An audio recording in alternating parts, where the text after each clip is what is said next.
are now locked in and listening to The Issue. This guy is a franchise quarterback, and no, I don't want to hear any pushback on that. It feels like a top 10 roster to me.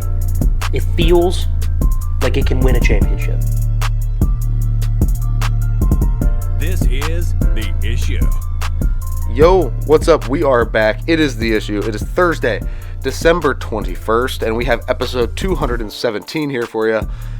All NFL. I mean, what else can I say? We are getting down to where it matters in the year, in the regular season. Things are coming to a close. Just with us at the show, with our predictions race, Tim moves to 8-7. I fall to 7-8. You're up 8 picks in the tiebreaker, so got to turn things around. Now I have to win out. I feel good. I feel like the Buffalo Bills. You got to win out now. I will tell you, though, that'll be about my rant. The Bills aren't in the worst spot in the world right now. No, they are. You think it's crazy? Well, they have Josh Allen. Of course. It's that's kind of a game changer. Anyway, we appreciate you being here today. We're going to do Tim's rant to start the show on Buffalo and Dallas, and then followed by hits and misses to round out the first segment. Into the second, we will have our Week 16 predictions and our Week 16 bets on a budget, and then news in the third to lead things off there, and Game of the Week to close out the show. But you can find the show YouTube, Spotify, Amazon Prime Video, Apple Podcasts, Google Podcasts, Amazon Music, iTunes, iHeartRadio, and of course, the iHeartRadio app. We appreciate you being here today with us as we get closer and closer to the end of the NFL season and closer to Christmas. So, Merry Christmas whenever you're watching this, I guess. Oh, that's right. This is the last episode before Christmas. Right. Merry Christmas, you filthy animals. I should have wore a sweater. No? We should come out with our own ugly sweaters and throw them up on the Issue Sports. All right, here's the ugly sweater, the Pittsburgh Steelers. How about that? Oh, that's perfect, actually. Just I have one of those. Yeah, we could wear a Steelers jersey. Yeah, that's an ugly sweater enough. God, they're god-awful. So let's start that Buffalo-Dallas game. Should I start with the good or the bad? Yeah, the bad first. Okay, let's go with the bad. The Dallas Cowboys, of course, get routed by 21 on the road, right? And so you're like, oh, who could have seen it come? Well, I mean, kind of me, right? I mean, you didn't, but in reality, like I think it was just an oversight on your own real opinion about the Cowboys, because we both know, and most people that follow the NFL closely that's not a Cowboys fan, that is not wearing a Cowboy hat, knows that this is kind of what the Cowboys do, right? And I don't think it's a huge indictment on the Cowboys that they lost the football game and even lost somewhat big, right? I expected it to be about a 10 to a 14-point game. 21, that might be a little bit of a stretch, and it didn't even feel as close as 21 throughout most of the game. I don't view it as a huge indictment on Dallas. I still think they're going to be in the NFC Championship game. I still think they're a very, very viable contender to win the NFC Championship game. Now, they would need some things to go right in terms of, unfortunately, injuries for San Francisco. You don't root for that, but that's, I mean, when San Francisco is healthy, they're going to steamroll Dallas. I mean, they beat them by, 35 earlier this year. So they need some things to go right, but I think they still have a chance. A lot of people lose in Buffalo. A lot of people lose in Buffalo off a tough stretch of games that happens. They had I think it was like Philly. They had Philly a couple tough games, then Philly again. Like Seattle was a tough game on that Thursday night, that Thanksgiving weekend game. So they've had some tough stretches. They've had a tough stretch of games. And so for them to lose going on the road to cold Buffalo, Buffalo's a desperate team back against the wall. Again, not an indictment on Dallas. They still have a chance to make some noise. What is an indictment on Dallas is how the Buffalo Bills won the football game. And in specific, to do it without Josh Allen, really. 7 of 15 for 94 yards. That's it. Yes, he ran the ball somewhat, but it was the James Cook show. Is Ty Johnson or something like that, the backup running back? They had like 3 guys deep that were getting significant carries and running the football. They rushed for, I think, like 200-something yards over that. It was like 270, I think. I know James Cook had 180 by himself. Josh Allen had like 40, right? So it was how they won. In specific, because who's Dallas going to have to play to get to the NFC Championship game, right? I don't know how the seeding's going to shake out, right? But just let's look at the NFC in terms of the teams that they would have to play. They'd have to play one or two of these, following teams. Philadelphia. I've heard they can run the football. Maybe I'm crazy, but I've heard they're pretty physical at the line of scrimmage. Now they match up pretty well against them. They've played them close once, and then they throttled them the next time. Do we really think it's going to happen in a playoff game? Most likely in Philadelphia? I just don't. Now, granted, yes, Dallas right now has the division lead. We'll see if it stays like that. Can they beat Philly in a one-time playoff type atmosphere? Maybe. How about Detroit? They go 2 running back deep. That's probably the best offensive line in football. Can they beat them? Probably. Is it going to be easy? Absolutely not. Would it shock you if Detroit, especially if it's in Detroit, wins that football game with a good run game, really nice quarterback, good coaching staff, clever offensive scheme, a defense that's hit and miss but really, really good in the front 7, which we've seen. I mean, Buffalo decimated them. Their front 7 overwhelmed the Cowboys. I don't think the front 7 in Detroit's quite as good, but it wouldn't shock me if they overwhelmed the Cowboys if they played them. And then finally we get to San Francisco, who can run the shit out of the football. Christian McCaffrey's probably the best running back I've ever seen in terms of overall skill set. I think right now he'd be my MVP pick. I think if he chose to just be a wide receiver, he'd be a top 15 wide receiver of all time. I think if he never caught the football out of the backfield, he'd be a top 20 running back of all time. I think he's that good, and he's doing it in one singular body. So it's not that they lost. Again, really tough spot. I expected them to lose on the road off an emotional game at home, a division rival against Philly, revenge game. But it's how they lost and the way they lost, how that transfers to who they're going to have to play if they want to make a playoff run. So that's the bad. I think Dallas is fine. I'm not selling my Dallas stock. I think they're going to get to the NFC Championship game. I think they'll get throttled by San Francisco once they get there. But they're going to be fine. It just concerns me if you think they have Super Bowl aspirations. Super Bowl teams don't get pushed around for 3.5 hours in Buffalo. They just don't. I'm not saying you have to win that game. I'm not saying you have to win convincingly. But to get pushed around like that just can't happen if you think you're a true Super Bowl roster, and I don't think they are. The good? Yes. Really good? Yeah. Great? Probably not. Okay, let's go to the good thing. The good part of this game, which was the Buffalo side. Obviously, you beat Dallas by 21. Dallas is a really good football team. Right, your back's against the wall. You absolutely have a must-win game, and you beat Dallas. Buffalo, good for you. And so, it's weird how this shakes up. No Joe Burrow. I'm not saying the Steelers are a threat, but, I mean, exactly. Since when are the Steelers not at least viable? Right, last couple of years. But in general, in history, Steelers are always viable in the playoffs. So no Joe Burrow. Steelers are down. C.J. Stroud's hurt. Not that the Texans would be good, but, I mean, do you want to see the Texans round 1? I probably wouldn't. The Texans are a good football team when C.J. Stroud's playing well. They could beat anybody on any given Sunday. He's been banged up. The Colts have Gardner Minshew. They're not really a real threat. Good team, exceeding expectations. They're not a great playoff-style team. The Browns are good, but do you trust Joe Flacco in a one-game spot? I would lean no. Right, Ravens are good, but, I mean, we just saw another offensive lineman go down and another running back go down. How many injuries is that for them? They're on like their 4th string back. Right, defense is good, but again, good. Do I expect them with that team injury-riddled to make a run? They could. I'm not saying they're a juggernaut. And then you get to the Chiefs. I mean, again, okay, Kadarius Toney can't figure out how to catch a football, and they can't figure out how to pink slip his locker. Like, I don't understand how hard it could be. Scotch tape and a pink slip, see you later, buddy. Like, he's awful. He's terrible. He's probably the worst receiver that gets significant minutes in the league. Obviously, he's better than a lot of 4th, 5th string, guys, better than some practice squad guys. But in terms of guys who get significant minutes, he's probably the worst receiver in football. So I can't trust them. Defense is good, but spotty, especially with the injuries as of late. Miami's good, but you've already throttled them once, and I would venture to guess on January 7th on the last game of the year, you're going to throttle them again. They can't stack up against physical football teams. And so it sounds crazy because of how they started. They were, 6-6, back against the wall, absolutely must-wins. And right now, they might be my pick to come out of the AFC. They might be my pick. Who wants to see Josh Allen in a one-game scenario? That defense is playing well. You think it's crazy.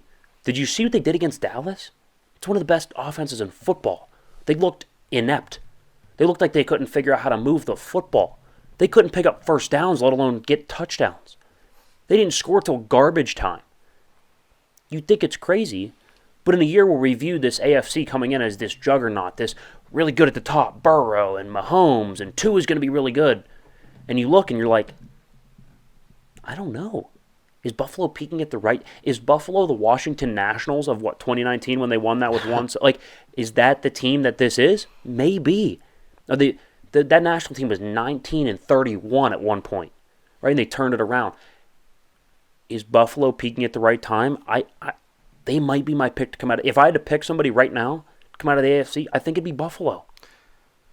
They're catching their stride at the right time, which I think is very important. Timing in this league and like timeliness of a hot streak, a cold streak is so important. It's huge. So, look, I understand the Buffalo thing, and I see where you're coming from. I just feel like there's still a lot of talent left in the AFC. I don't think I would pick them to win the AFC, but I think they will go very deep into the playoffs. I think that's an AFC championship team. Yeah, so you don't have them winning it, but at least getting to that game. I think they could. Anything happens, you got to get there. Anything can happen once you get there. Fair enough. And then I think it's them, Baltimore, and Kansas City. Okay, and then my take on the Dallas side. I didn't even talk about the Jags. The Jags are in shambles. Yeah. So yeah, you don't have to worry about Trevor Lawrence. Anyway, but the Dallas side. The Dallas side. There are watching that Eagles game on Monday night made me really think. Like, I'm not sure I trust any of these big teams out of the NFC right now. Like, we've seen all three of them waver. No, San Francisco went on that losing streak for like 3 games where they lost to everybody. Yeah, missing Debo, Christian McCaffrey, and Trent Williams. I'm thinking when you miss 3 Hall of Famers. Yeah, but they're also still dealing with a little bit of injury issues. I just don't know. The NFC is so like I could see Dallas winning the NFC. I could see Philadelphia winning it. I could see San Francisco winning it too. Yeah, I don't think they're doomed. That's what I'm saying. Like, it's quote unquote bad news because of how they lost and just how that stacks up to how the teams play in the NFC. But they still are certainly of course they have a chance. Of course, yeah. I agree. Out of all the years where Dallas fans have said it's their year, I think this is the year where they look the most threatening as of like. I would 100% agree. I don't think Dak's the MVP anymore though. I think that game pretty much put that in the bag. Yeah, you can't have a game like that. Yeah, no. Against I don't think it's Brock. AFC opponent on the road. I still don't think it's Brock. I think it's Christian McCaffrey, but we could talk for hours about this one. We should probably wrap it up. Yeah. All right, guys, let's go. Hits and misses. All right, hit number 1, 4-1 week. We've been saying it for the past 4 weeks. It feels like a 4-1 week. It finally was a 4-1 week for us on bets, and that's that's my bad. I talked myself into Denver. The more I thought about it, especially halfway through that game, and I know it's easy because hindsight's 20/20, but I think because I'm I guess third party. Yes, I have some skin in that game, but I'm not a Denver fan. I'm a Detroit fan, so I'm somewhat third party. It's easy to look back and be like, yeah, I should have saw that coming. Right? Like Detroit, tough loss, comes back home. Denver has to travel there, feeling good about themselves. They've won 6 of 7. And desperation matters a lot in this league. The margins are so tight that type of edge can matter. So the more I thought about it, I was like, son of a... I should have seen that one coming. But that was the one we missed on. We had Denver +5. Obviously did not hit. But 4-1 week nonetheless. We'll take it. We are approaching that sharp level. We're 0.5% off from that coveted 56%. We are almost there. Question is, when are they going to start tailing us? When are people going to start tailing us? I don't know. The thing is, yes, that hurts because it was a miss on the bet slip. To not be the thing that makes it perfect. Be 5-1. Yeah, to make it a perfect. Or 5-0, sorry. Perfect bet slip. But I did call that game. You did, yeah. You had them. I had the other 2 predictions, but you did have that game. You started off with a lead. That was nice. So, when are you going to start listening to my predictions when we start doing the bets? That's fair. All right, miss number 1 here. Baker Mayfield, Didn't expect that. He cooked up a little masterpiece, baked up a little masterpiece, a perfect pass rating at Lambeau. Now, we know that Green Bay defense isn't very good, which is shocking because they've invested a ton of first-round picks in it. They have all these good receivers. Never invest a first-round pick in receiver. All the first-round picks are on defense. They still suck on defense, right? Yep. But he looked completely in control. Mike Evans and Chris Godwin are still a top 5 to 6 duo in football in terms of wide receivers. Rashad White is a decent back. I don't think he's great. I think he's a good top 12, 15 back. And then Baker, again, 153.3, perfect pass rating. Just a drubbing of the Packers at Lambeau. Is Baker Mayfield a franchise quarterback? I don't believe he's a franchise guy, but I think he is one of the best bridge guys. He's better than a Teddy Bridgewater. I think he's better than a Gardner Minshew. Minshew's more of a backup, though. So I think if you need a guy to bridge the gap and be that stand-in quarterback for a year or two, you mentioned drafting somebody, letting somebody sit behind him. He's that kind of guy where you play him for 2-3 seasons, and then his services are needed elsewhere. He can go bounce around the league a little bit. I bet you he'll probably end up playing for 6, 7 teams by the end of his career. Yeah. And he'll have pretty decent numbers at each spot. Like, Okay. he's a very competitive quarterback. So what if I said obviously after the season he's a free agent. It was just a 1-year deal, right? So what if it was a 2-year, $50 million contract, front loaded? So the first year, say $32 million. Second year's only, what would that be? 28. Yeah. No, I'm sorry, it'd be 18. So then you could get off of it if you wanted to after the first year. I would sign that if I'm the Bucks. I would sign him to that, or maybe like 2 years, 46, something along the lines of that. Yeah. Again, with the first year making more, that way if you wanted to move off of him, the dead cap hit won't be that bad in the second year. See, I don't think he's a franchise quarterback either. Bridge quarterback, to me, feels like a less long-term Kirk Cousins. Because I think Kirk, yes, he's more franchise than Bridge, but I think in reality, everyone's always viewed Kirk as like, he's good. I don't think he's a Super Bowl guy. Super Bowl guys, franchise guys, you can see being Super Bowl winners. Yes. Bridge guys, to me, are guys where you're close, but you're going to have to upgrade at some point to get there. They can hold you over. Alex Smith. Yes. Right before Mahomes. One of those type of guys. Because, like, I think Baker's a less long-term, because Kirk I'd signed for like 3-4 years. I think Baker's more of a 1-2 year guy. I agree. Because let's not have recency bias either, where we Yeah. look at this game and say, oh, Baker's a really good franchise quarterback. And No, he deserves this. Like, we've seen the worst of Baker, too. Yeah, absolutely. That's not even when, like, the attitude takes over. That's more so just him playing bad football. Yeah. So we see that a good bit. But, like, we also see these good games. For that reason, he's a great bridge He's guy. highly serviceable. Yeah, I would agree. All right, hit number 2 here. I said this, and now it was a little bit. I'm not saying this was a perfect hit, but comparing Gardner Minshew to Jalen Hurts. I think Jalen Hurts obviously a franchise guy. I would have paid him. I would build around him. I still think he's really, really good. Top 10 quarterback. Minshew ain't bad, though. Well, yes, Minshew's not bad, but Jalen Hurts is now tied for the lead in turnovers for quarterbacks. Like, there is a real problem now without Shane Steichen. That offense has not been the same. I think there's an argument that Jalen isn't the system and that he relies on a very good system around him, which, for the record, so does almost every guy in history of football, right? So does almost every guy ever, right? Take Russell Wilson out of Seattle. Doesn't look the same. And we had problems with Seattle's system, but he worked there. Doesn't work in Denver, right? So, like, systems matter for almost every quarterback alive. I think there's an argument that Jalen is more of a system quarterback, and their system isn't right now. Is it time to hit the panic button after their third straight loss, and how much of the blame is on Jalen Hurts? I don't think much of the blame can be put onto Jalen. Obviously, Like, if you had to give me a percentage, if you had to give me a percentage out of 100, I mean, he's the starting quarterback, face of the franchise. You're going to take 40%. okay, I think that's fair. I think that's 40% is fair. But it's under half. Like, there are other glaring issues in the room. Defense is really bad. Defenses played horrible. And then you look at it, when we were coming into the season talking about Philadelphia, the only question we had was the new coordinators. They had 2 of them. Yeah, absolutely. So it's not going to look the same when you move off of 2 coordinators that are top 5 in the league, respectively, at each of their I guess spots. sides of the football. Yeah. Shane Steichen's fantastic. What he's so- doing with Gardner Minshew is insane. I think more of the blame lies there. I think if you can find the right coach, I mean, you have to move off the OC after the season. I wouldn't do it now, but I'd do it after the season. I think there's a strong argument for that. Yeah. Don't smash the panic button now. Play it out. I think you have enough talent to get through a lot of big games and win big games still. Yeah. I mean, we watched San Francisco take a little bit of a step back. Yes, they had the injuries, but still. Yeah, no, I think I don't think it's time to panic, and I do think about 40% is about what I would have said as well. Maybe closer to 50, 45-ish%, but yeah, it's there. Okay.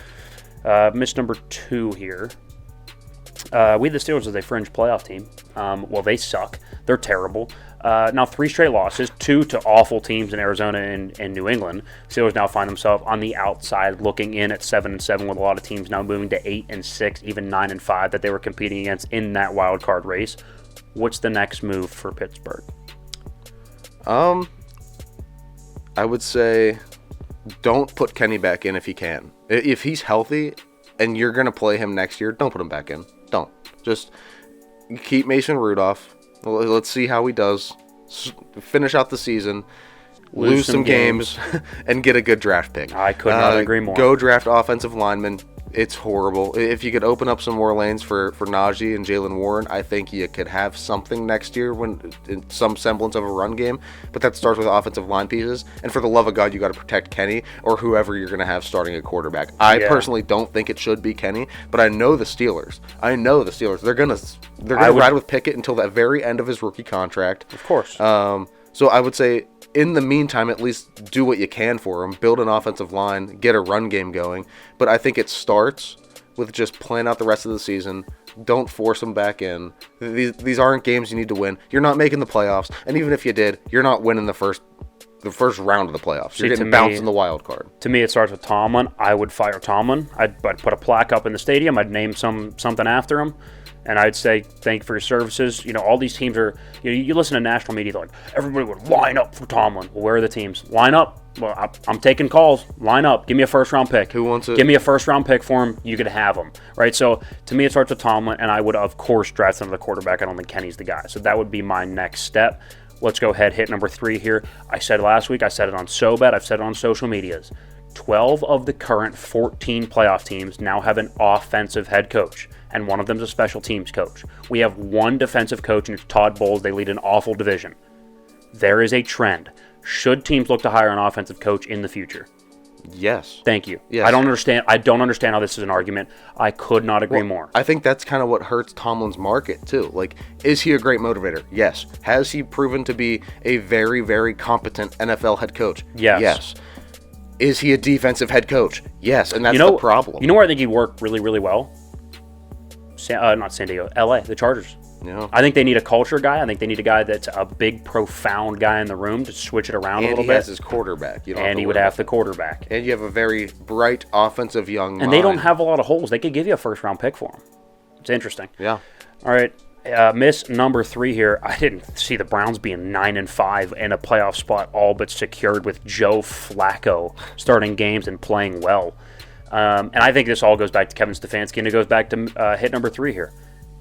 Offensive coaches. Does Kevin Stefanski deserve Coach of the Year recognition? Actually, I'm going to start. Yes, he absolutely does. Absolutely. I mean, they are starting 4th-string guys at guard and Joe Flacco at quarterback, and they're winning football games. Yes. Point blank, yes. 100%. I could not agree more. He's got to be the front runner. There's actually a lot of really good coaching jobs this year. Yeah, a lot Kevin of guys. O'Connell's up there. Would be. Sean McVay's up there. Dan Campbell's up there. Yeah. To me, Kevin Stefanski would be my Coach of the Year. I'm sorry, I think he would. I mean, he's done the most with the least. So. I would agree. And faced the most adversity. Overcame it. Yeah. Looking good. I would agree. The Guys, Browns are always dangerous. That's hits and misses. Don't go anywhere. We have predictions and bets on a budget on the other side of the break. All right, welcome in. It's Santa's little helpers here. I'll tell you what, we are doing the Lord's work. We're doing Santa Claus's work here. We're bringing you bets this segment. Win yourself a little extra Christmas money right before Christmas. Of course, Merry Christmas to you guys and your families from us here at The Issue. This is going to be, our last episode before Christmas. Of course, Christmas is Monday. Yeah. You're now listening to this 21st, 22nd, 23rd, somewhere around there. However you are listening or watching it, we appreciate it, whether that be Spotify, Apple Podcasts, the new platform iHeartRadio. We have YouTube, of course, so you can listen, watch on a ton of different platforms. We appreciate it. Of course, once we get to the bets, we'll give Sobet a little shout-out. We might as well do it here as well. You can find more content over there. We got the TikTok. We're everywhere. What a great Christmas gift. So that would be too. Absolutely. Get your boyfriend, get your husband, get your brother a little Sobet subscription. I'll tell you what, it's gonna be an investment more than it is a subscription. Oh, get your girlfriend a Sobet subscription if she's into sports betting. That'd be interesting. Yeah. But why not? Yeah. Absolutely. I'm with you. Either way, we got a good segment here. We got predictions. We got bets on a budget. 2 of our favorites here on the show, and we're running out of time to do them too. So this is week 16 now. We only have 3 left, inclling this one. So next so week this we'll have and 2 more. Oh my god! So we are getting down to it. You lead in picks. You are up 8-7 in weeks, and then also up by 8 games individually as our tiebreaker. This was a tough week for splits. I don't think either of us feel good about them. No. I don't think either of us are like, yup. Like last week. You didn't think it. You thought it was a little bit crazy, but I felt really good about the Seattle pick, and my favorite bet of the week was Buffalo. right? But of course, Denver I screwed up on. But like last week, I felt really good about my picks. This week, I'm just like, we're blindfold throwing darts. Hopefully, something sticks. And that's how I feel too. And it doesn't feel good knowing that I'm pretty much playing for my life. I gotta win out. That's I true. could lose and then come back in predictions, like in individual picks, but that's very unlikely. But technically, I'm not mathematically eliminated until I lose 2 more games. True. So Let's get to it then. all right, Week 16 predictions. Every pick for every game. Let's go. Let's start with that Thursday night game, of course, tonight, December 21st, the Saints at the Rams. Look, there's not a huge home field advantage, but I think if this was in New Orleans, it's not that there's a home field advantage in LA. It's the fact that they don't have to play on the road in New Orleans. That's a tough place to play. I think the Rams are a better football team. I think there's a decided coaching advantage here. I think McVay has been fantastic this year, and I just don't trust Dennis Allen. They just don't win enough, point blank. For the talent on that roster, I just don't trust the coaching staff. I'll take the Rams. Yeah, I'm taking the Rams here too. It just seems like the right side to be on. Like you said, better coach, but also just a more, I would say, well-constructed offense. They can beat you multiple ways. It's 2023. You have to be good offensively, and with Derek Carr, Taysom Hill, and Jameis Winston, they are just not in New Orleans. Yeah. Let's go to those Saturday games. We have Cincinnati traveling to Pittsburgh. I think Pittsburgh, they have a chance here, but I'm going to go with the Bengals. And here's what's crazy. Yes, if you told me 2 or 3 years ago, even if you told me at the beginning of the year, Pittsburgh at home in December against a backup quarterback, I'd say, it's done. Pittsburgh's got it. Yeah. I don't think they can stop a nosebleed. I think Jake Browning's going to throw for 300 yards. I'll take the Bengals by a touchdown. And I'm not quite sure what happened to the Pittsburgh secondary. They started out the season looking pretty good, and I think part of it is I haven't seen T.J. Watt getting home nearly as much as he did earlier. He had in the 2 season. sacks against Indy. Yeah, Leads the league in sacks, I'll tell you that right now. Yes, he does, but it's just Better than Myles I Garrett. noticed, and it sounds, I don't want to say it sounds like a bit of a spoiled NFL fan here, sitting here saying, oh, well, T.J. Watt, he doesn't seem as productive as he was early in the season when he's like the best pass rusher in the league. But it's true. Like, he's not making as much of an impact on a game-by-game basis. I think his production has stayed the same. I think it's the fact that they just aren't in games anymore. It just doesn't feel as big, but I don't think that's his fault. Yeah. I'm taking Cincy, though. Yeah, Bills at the Chargers. I think the Bills are a better football team. Now, the Chargers, if they had Herbert with the new coach, because there's that whole new coach, usually when, Antonio Pierce, for example, he comes in, the Raiders won 2 or 3 straight, right? Yeah. So there's that new coach advantage. But with Easton Stick, there's no advantage anywhere. Buffalo wins. Yeah, Buffalo is by far the side without Justin Herbert. There is nothing that I like in Los Angeles on that side. I would agree. Lions at the Vikings. I think the Lions steamroll them here. Inside, Jared Goff in a dome has been the most profitable quarterback against the spread, and they're favored by 3. Keep an eye on that for bets on the budget. He has been really good in a dome. I think that continues. Vikings with a tough overtime game this past week in Cincinnati. Yes, coming home, they might have a little bit of advantage being at home, but I think the Lions win and win comfortably. Yeah, and Detroit here, they are on a bounce back right now. They took a little bit of a dip there for the last, I'd say, 4 weeks prior to this last week. I think they got their identity back against Denver. 100% they did. Yeah. They looked like the Lions team that we remember from early in the season. Yeah, I agree. Colts at the Falcons. Neither of us can bet the Falcons, so we have to go Colts at this point. A blind bet Indianapolis. Plus, let's be real. I don't think Arthur Smith's a bad coach, but I think Shane Steichen is fantastic. What he's been doing with Gardner Minshew, I think that's a really, really well-coached team. Defense is improving every week. I'll take the Colts to win. Yeah, we talked about Stefanski for Coach of the Year earlier in the first segment. I think Steichen has a shot. I would agree. For it as well. Yeah, Packers at the Panthers. Packers are aside here. Panthers, they just can't move the football. They scored 9 points against Atlanta, and Atlanta's not impressive. Yeah, ask yourself if you can ever pick the Panthers and feel good about them winning a football game. Yeah, let me know. Yeah, I'm going to go with the Packers. Yep. Especially with a bounce-back week here. Seattle at Tennessee brings us to our first split. I'm going to go with the home Tennessee Titans. I think coming off a really tough emotional loss, they're going to bounce back. They're going to be very, very motivated, very, very physical. Seattle, on the flip side, coming off a big emotional win, right? Prime time, Drew Lock. I think they come back down to earth a little bit. I think the physicality that they just faced against Philadelphia, they're now going to have to match that physicality against a Derrick Henry run-oriented offense. Will Levis is physical. I will go ahead and take the Titans to win and win close, late last-second field goal. Titans pull out the victory. All right, I'm going Seattle. I got burnt by them this past week, so I'm going to ride that side this week. Also, I feel like we've been kind of in denial of how good Seattle is. No, they're a good football I know team. I kind of definitely overlooked them. And I think they have a lot of the pieces that you need, especially going down the stretch, right? They're going to run the football. They play really good defense. We said it earlier in the year, too. Outside of the Legion of Boom year, they're like, I'd say 2 years away from getting back to that level of defense. No, their defense is definitely improving. Playing insane right now. Yeah. So I'm going to ride with Seattle. It feels right. It's just off a short week traveling cross country in the 1 o'clock window. That's a tough spot to be. Oh, I agree. Let's go with the Browns at the Texans. C.J. Stroud's still up in the air. I don't know if he's going to play or not. I'm going to take the risk that he is going to play. I'm going to go ahead and take Houston. Even if he doesn't, I don't feel great about it, but I still am going to ride with Houston.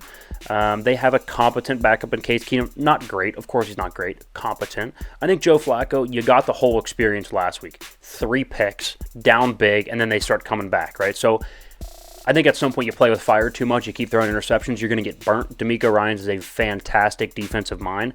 I think Flacco comes down to earth a little bit after that tough game in which they should have lost because Darnell Mooney dropped the Hail Mary. The Browns should have lost to the Bears. I think the Texans are better than the Bears. I'll take the Texans at home. I'm taking the Browns. We know how good their defense is, and I love C.J. Stroud. I've been one of his biggest supporters this year.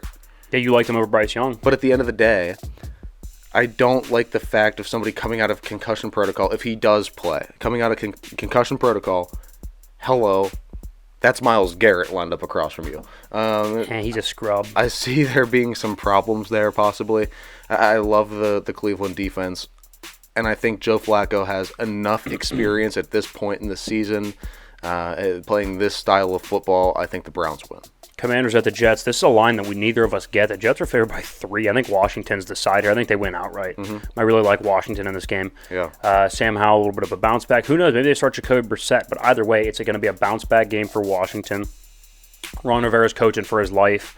And who's starting a quarterback for the Jets? Does it matter? I don't think it does. Yeah, no. They all suck. I'll take the Commanders. Yep. Jaguars at the Buccaneers. We've talked. Do they drive up or do they fly up?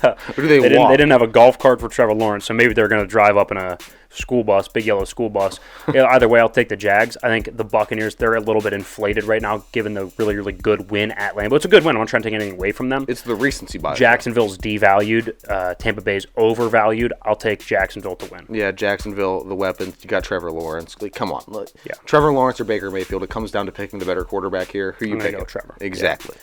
Cowboys traveling to the Dolphins. My favorite play of the week. It's got to be Dallas. It's got to be, again, good teams getting humiliated, right? I know it's on the road, but it's Miami. Is it really that much of a road game? Miami's not known as a really hostile atmosphere. It's going to be 75 and sunny, right? That's not a road game. And I guess it is a road game, but that's not a true road game. It's in the 4:25 window, so even the 1 or 2 hour difference isn't going to matter for Dallas. To me, this is a Dallas trouncing. I think they win by 10. Yeah, that's not like go to Levi Stadium this time of the year. Yeah, I like Dallas. I think in big games we have seen the Miami Dolphins shrink. Have we not? I mean, every time they play a real opponent, they just... I don't know what happens to their offense. Their defense just hides in the corner, and it doesn't look like they have much of a plan when that tends to transpire. So I'm going to go with Dallas. Let's go with the Cardinals at the Bears. I'm taking the Bears. I really like the Bears here. Justin Fields is playing a lot better as of late. Now, I like Kyler better than Justin Fields, so I'm going to break my rule of picking the better quarterback. But Justin Fields has been playing well. I don't think the gap is as big now as it is in terms of a holistic view of quarterbacks. I think how are they playing right now? I think Justin Fields is a lot closer to Kyler than we want to admit. So I'll go ahead and take Justin Fields and the Bears. And since that Montez Sweat trade, the Bears have been playing fantastic defense. They're like 3rd in the league in sacks since that trade. And nobody can block up front for Arizona. I'll take Chicago to win. Arizona's the side. It's the Bears. Don't kid yourself. So you Bears. want me to take Kyler going outside to Chicago? I don't buy it. I'm just not doing it. In December, I will not do it. It's the Chicago Bears, though, and Justin Fields. He's the best quarterback in football. He's ineffable. Mm-hmm. Okay, I will say, though, every time I pick the Bears, I'm usually right. Just throwing that out there. Bad teams that I rarely pick, when I do pick them, I'm usually right. Like the Panthers? Yeah, I'm 1-1 on them this year. So, Patriots at the Broncos. We're both going to take the Broncos. I just don't trust the Patriots offense. Yeah, but I think this game will stay close. Yeah, the 6.5 scares me. Yes. Let's go to the Monday night games. The Raiders at the Chiefs. I'll take the Chiefs. They're at home. These are the Christmas Day Arrowhead games. in December. Yeah, Christmas Day. Yeah, I'm taking. First of all, great slate of games on Christmas. Yeah, they're good. They're good. I'm taking the Chiefs. 2 divisional matchups, and then that Ravens-Niners game, which we'll get to in a second. Giants at the Eagles. I think the Eagles win. Keep an eye on the Giants. We'll get to that in bets on the budget. Yeah, Eagles. And finally, Niners hosting the Ravens. Game of the week. We don't want to dive too much into it, but I'm going to go ahead and take the Niners. I think you are too. Why? I mean, without getting too far into it. They have a more whole football team, I would say. They're not as injured, and they have more talent at the positions that matter. I agree. Could not agree more. Guys, those are our picks. Splits here. I will take the Titans. You're taking Seattle. I'll take the Texans. You're taking the Browns. And I'll take the Bears. You're going to take Arizona. So you have 1 road favorite and 2 road dogs. I'm going to stick with the home teams, 2 of which, or I guess 1 of which will be really cold weather. Who knows what it's going to be in Tennessee, and then obviously Houston in that dome. Love it. All right, it is time for bets on a budget. The 5 best bets of the week that we could find in the NFL. Of course, for week 16 and presented by Sobet. Yeah, use the code THEISSUE when you sign up. Again, really is more of an investment than it is a subscription. Okay, let's start with bet number 1 here. Detroit -3 at Minnesota. Again, I think that's the side. Minnesota kept it close against Cincinnati in an outside game. Nick Mullins played pretty well.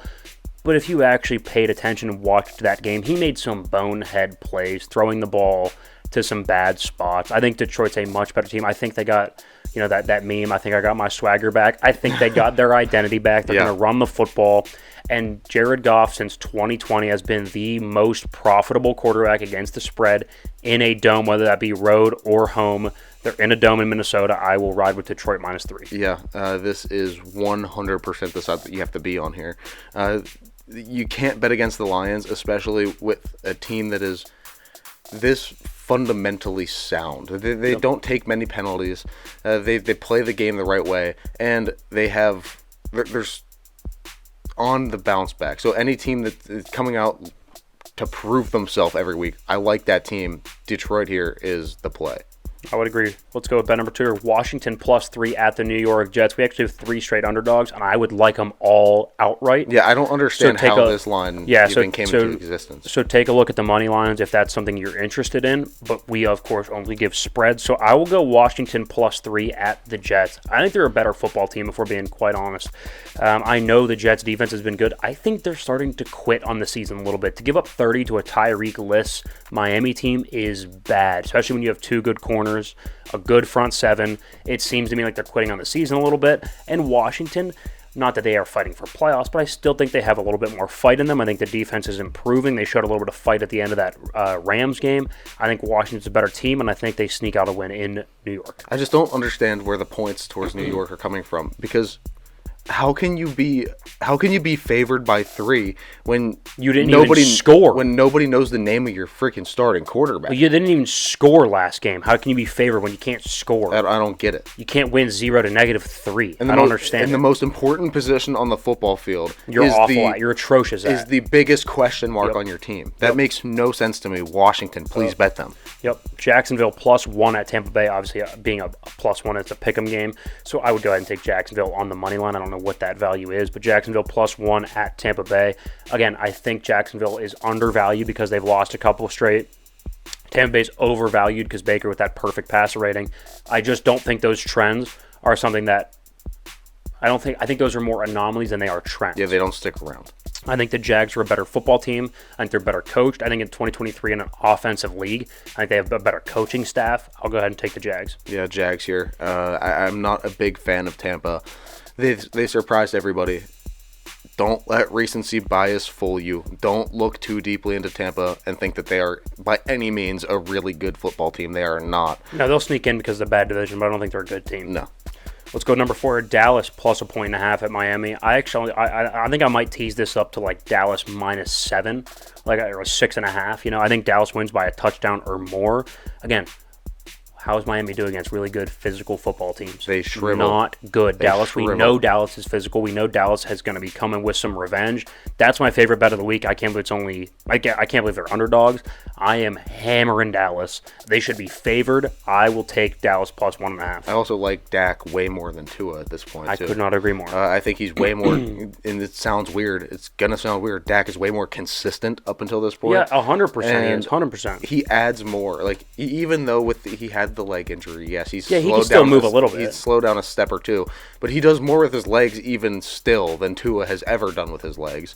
And, the whole Ben Roethlisberger saying Dwayne Haskins could throw a football through a car wash and it wouldn't get wet. Yeah. That's the same thing with Dak. That dude throws Dak the football Dak hard. can see the ball. All right. I do think I am a little bit worried just because if Tyreek comes back, I don't trust the secondary in Dallas, but we'll see. Number 5 here, Kansas City minus 10 versus the Raiders. I just don't think the Raiders can continue what they just showed against that Brandon Staley Chargers team. I think they're a lot closer to the team that they, like when they played against the Vikings and they scored 0 points. Yeah. That they're a lot closer to that than they are scoring 63. I'll take Kansas City to win like a 21-3 type of game. And Kansas City is fed up to this season, too. Yeah, they are looking to go out and hang a very, very crooked number on that scoreboard. I think this is one of the games. I think they might break through a little bit. Yeah. I think they might drop 40. Divisional opponent. I don't think they will, but I think they have a chance to. I think this is where they break through a little bit. Throws the ball all over the yard. Receivers catch the football. Couldn't agree more. Yep, let's go with Detroit minus 3 at Minnesota, Washington plus 3 at the Jets, Jacksonville plus 1 at Tampa Bay, Dallas plus 1.5 at Miami, and finally Kansas City minus 10 versus the Raiders. Now that is a damn good slate of bets. Love it. Feels 5-0. It needs to be. We are so close to the sharp line. We're at 55%. We're looking for that one to push us over. Guys, we will be back in the third segment, of course, with the news and the game of the week. You're not going to want to miss it. Here we go into the third segment here on Thursday, December 21st. We got a good one here. We got the news. We got the game of the week, the Ravens and the 49ers. Far and away, I think, one of the most interesting games because this is a potential Super Bowl matchup. It's one of the best games of the year. This is a potential Super Bowl matchup. I'm excited. Am I wrong? No. There's an argument. This would be my pick. I think I would lean Buffalo, but Either way, this is going to be great. Guys, thanks for sticking around this long. You can go check out all of our stuff at theissuesports.com. You can find all the links to our social medias, all the platforms for the show. Everything is over there. The newsletter, go sign up for that. It comes out on Wednesdays. Just type the email in. It's right there on the homepage. Super easy, super simple. But can't miss it. Yeah, hope you have a good Christmas or have had a good Christmas, depending on when you're watching this. If it's past Christmas at this point, like that's crazy. Yeah, how are you watching this past Christmas? You ain't even true. Start watching before. Yeah, It's normally like a good Thursday night, Friday morning type of listen. 100%, or Saturday. You could do Pretty a much Saturday. Everything important comes out before NFL. Well, it comes out before Sunday, before Thursday night football. In theory, well, yeah. So the predictions and the bets come out before Thursday, obviously, and then we have like the game of the week will come out on Saturday, kind of get you geared up because usually our game of the week is on a Sunday, but this time we got a Monday. We got a Christmas Day. All right. Anyway, let's get to the news. Yeah, we have giving everybody the behind the scenes when we release stuff.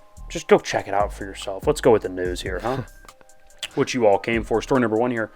Oregon is dominating the transfer portal in terms of quarterbacks, right? So now they've gotten 2 transfer quarterback commitments, one being Dylan Gabriel, the former UCF and former Oklahoma quarterback. I don't think he's special, but I think in that system with a ton of really good skill position guys, I like the offensive staff they have up there under Dan Lanning. Of course, he's defensive, but the offensive staff he has hired.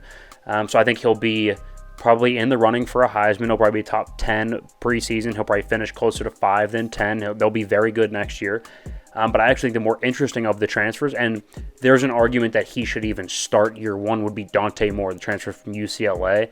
Was like one of the top, I think he was the number 3 quarterback in the class this past year. So he just finished his freshman year, I guess his freshman semester at UCLA. And so he'll now transfer to Oregon. I think there's an argument he's more talented than Dylan Gabriel, but the experience of Dylan Gabriel probably win him the starting role for a year. But then after that, Dante Moore is going to be fantastic. Good for Oregon. I think Dan Lanning's a hell of a coach. Yeah, he's really built a program up there. They were really good and kind of took the stage for a bit in 2014 with Marcus Mariota. Yeah, Is that when that was, those were 2013? the Chip Kelly teams. Then they had Mario Cristobal. They were good. Yeah.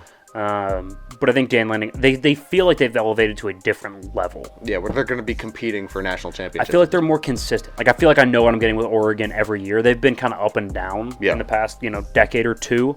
But I think we know what we're going to get. Very physical. They're built through the trenches. They're going to have good linemen, good running backs. And now two of course, fantastic quarterbacks. Good quarterbacks. They had Bo Nix, Justin Herbert. So, yeah, I would agree. Story number 2 here. Look at the Pittsburgh Pirates. Let's sprinkle in a little bit of baseball. They've now signed Rowdy Tellez, Martin Perez, Marco Gonzalez in that trade. So now they have a decent rotation. Who knows if Paul Skeens maybe gets up eventually at some point this year. I know he's young, but he's super, super developed. So now you'll have Mitch Keller, Martin Perez, and Marco Gonzalez as your probably, presumably, at least preseason-wise, your 1, 2, 3. That's a really nice 1, 2, 3. Not great, but nice. They kind of feel like the Texans this past offseason. The Texans this past offseason made a bunch of B to B plus additions, right? Like Dalton Schultz. They got that Devin Singletary, the running back, a couple interior offensive linemen, a good defensive lineman. Nothing crazy, just good, solid veteran improvements all over the roster to supplement O'Neal Cruz and Brian Reynolds and Cabrian Hayes. The guys, the structure you already Henry built. Davis, Peguero, all these guys, the young guys, they now have some veterans to go with them that are, they've won before. I love the move for the Pirates. I think it's great. I still don't think they're like a contender for the playoffs, but I mean, I think they could. I think they could win? make a wild card, maybe. Maybe. I don't think they're. That's my bad. They are fringe playoff contenders in my eyes, not World Series contenders. Oh, not even close to World And Series. they win probably, 85 games. They're just slightly, would that be 3 games over 500? That sounds about right. Or 4 games over 500? Yeah, I mean, at the end of the day, you have to remember they're the Pirates, and they're gonna disappoint at some point in some form or fashion. Well, but I think they're at least starting to gather the pieces. Now they might need to wait another year or two until some of those young guys have really started to develop even more. And once you can get a Paul Skeens in your everyday rotation, God, I think he'll be a sweet one. So. Look, they're moving in the right direction. They're a fringe playoff team this year. If they continue this trend, I think next season you could be looking at the Pirates firmly in the playoffs. Interesting. Story number 3 here. Mason Rudolph is going to start for the Pittsburgh Steelers versus the Bengals in what is absolutely a must-win. I mean, they can win out and they still don't control their own destiny. They need some people to lose. I mean, beating the Bengals would help because they're in front of us by a game. But they... I know Mason Rudolph can win. We've seen him be a winning quarterback, but he's not a good quarterback. But at this point, what other option do you have? We can't start Mitch again. I just can't do it. We can't do it. No. Duck Hodges. Not after what we saw. You know what's crazy is that in the last 5 years, the most productive offensive season we've had has been the Duck Hodges, Mason Rudolph years. Yeah. Let that sink in. That's wild. Those have been the most productive Steeler years for the last 5. Now, what if... Come on now. What if Mason Rudolph comes out and looks better than Kenny Pickett? You think anything changes? I think he will come out and look better than Kenny Pickett. Do you think anything changes, changes, I think he is better than Kenny Pickett. I just said that. I think he's a better quarterback than Kenny Pickett. Mason Rudolph. Talking about the same guy. Yes. Number 2. Uh-huh. Kind of has a weird hairstyle. Absolutely better than Kenny Pickett. Huge nose. Uh-huh. That Mason Rudolph. Yes. Got hit in the head with a helmet. Yeah. That's Mason Rudolph. Mr. Myles Garrett. Yes. I think he's better than Kenny. I think he's going to come out and look better than Kenny Pickett. Yeah. Now that's a bold And take. what if? No. He's still a backup quarterback. I don't think Kenny Pickett's your starter either. So. Yeah. Kenny Pickett could be your 2. Mason Rudolph's your 3. Jaden Daniels is your 1. Or Kirk Cousins. Oh, Kirk Cousins. Or Justin Fields. See, the nice thing Or is, Baker Mayfield. if you go Kirk Cousins, we've talked about this. All you need is a big piece of black duct tape, or gorilla tape, if you will, right over the nameplate where it says Pickett, and just you can write in Cousins. I would agree. It'd be easy. You already got number 8. Yeah, that's the news right there. Let's go ahead and get into the game of the week. It's an interesting game, of course. Baltimore, San Francisco, Super Bowl type preview. A little bit odd because Baltimore 5.5-point dogs seems like a lot. So it's like, what side are you on here? I would probably lean, and I am leaning towards San Francisco.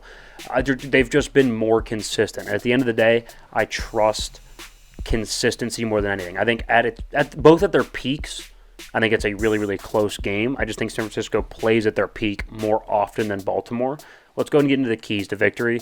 For the Baltimore offense, when the Niners lost 3 straight, they were allowing almost 5 a carry on the ground. What's that tell you? You have to run the football. We know Baltimore can run the football. That's arguably the strength of their football team, is to run the ball, right? Offensive line, Lamar Jackson.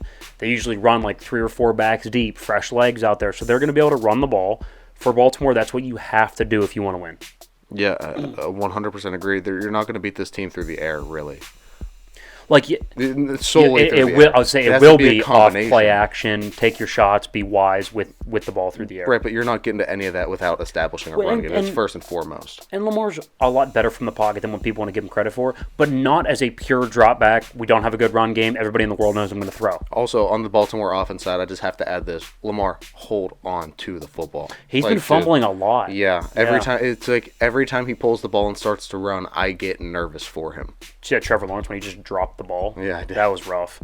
All right, Baltimore defense, you got to turn over Brock Purdy. You have to. In that losing streak, because that's kind of what I'm going off of here, of how to beat the Niners, because that's how they lost, right? They haven't showed weakness since those 3 games. And during that losing streak, they lost the turnover battle of combined 7-4, right? So you have to turn them over. You have to win the turnover battle. And I think you can do that with Brock Purdy, but you have to make him uncomfortable, which they have the ability to do because they're I think 3rd in the league in pressures, maybe even higher, right? So they've been really, really good at getting to the quarterback. And if you can do that to Brock, you can turn him over a little bit, and you got to capitalize on that. 7-4 in the turnover battle, that's going to be huge. Yeah.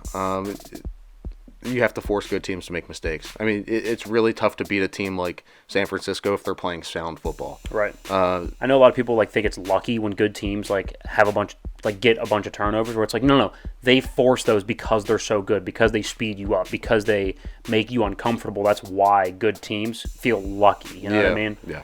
Yeah. So I think we'll see what happens, but I think that whoever wins the turnover battle, I think wins the game. No, yeah. It's an interesting. Now, lucky is when somebody I don't know, Kenny Pickett would throw for over 250 yards. That's lucky. That's lucky because it doesn't happen. Yeah, you never see that. Yeah, San Francisco offense, you have to feed your number 2 and your number 3 receivers, because actually on the matchup, Marlon Humphrey on the outside, Kyle Hamilton should be back. So the defense for Baltimore can match up against Debo, against George Kittle.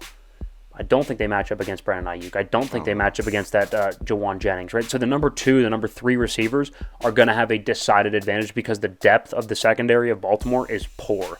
So if you're going to capitalize, it's going to have to be with those guys. Good thing they have about 40 weapons. They can throw it to about 17 different guys. It's nuts. Christian McCaffrey out of the backfield is going to be insane. Yeah, you have a wide variety, and you can easily get mismatches with some of those guys. Especially like a McCaffrey. But now, McCaffrey out of the backfield, keep your eye on that, because Patrick, that's going to be what I'm going to be watching most of the game. McCaffrey versus Patrick Queen on the other side. The 2 of the best linebackers in football, Roquan Smith and Patrick Queen. So McCaffrey's not going to have an easy matchup. Could he win the matchup and make it look like a good game? Yes. But that's going to be like the chess match right there. San Francisco defense, keep Lamar in the pocket. Did you see the play when he extended the play against the Jags, right? Throws it across his body to the tight end, right? That's what Lamar does. That's when Lamar hurts you, is when he's extending plays outside the pocket, making you defend for 4, 5, 6 seconds. That's just not possible in the league. I don't care who your corners are. So if you can keep Lamar in the pocket, hemmed in, don't let him get outside and extend plays. That's how you're going to win. Yeah, you can't let Lamar do what Lamar does well. He will beat you that way. It's like the classic Belichick. You got to make him play left-handed. Yeah, you have to take away the best thing that they do and see if they can still play with you and beat you. I don't see the 49ers winning this game if they let Lamar take this game into his hands. Which is I think that's where it can get really dangerous. I'm going to go San Francisco. I'm going to go by a score of 28-24. Ooh, interesting. So I think here's how I think it's going to be a back and forth game. I think Baltimore's going to lead about halfway through the fourth quarter. It's going to be 26-24 Baltimore. Ooh, okay. And I think San Francisco scores, punches in the 2-point conversion, 32-26. Oh, so you're going higher scoring this week. 32-26. Yes, sir. Okay. I think it's going to be high scoring. San Francisco win, by the way. San Francisco. Yes. I like how you get specific, too. Of course. Got to give people what they want. Absolutely. There's your method of victory. There is the entire show. That's all we got. Yeah, that's all we got for you guys today. Thanks for sticking around. So go check out the social medias. Follow on Instagram, TikTok, Twitter, all of it. All the links are found in the description of the episode or the video, no matter where you're watching, and on our website, theissuesports.com. Guys, we appreciate you being with us. Have a Merry Christmas. We will be back with you next Thursday. And that was The Issue.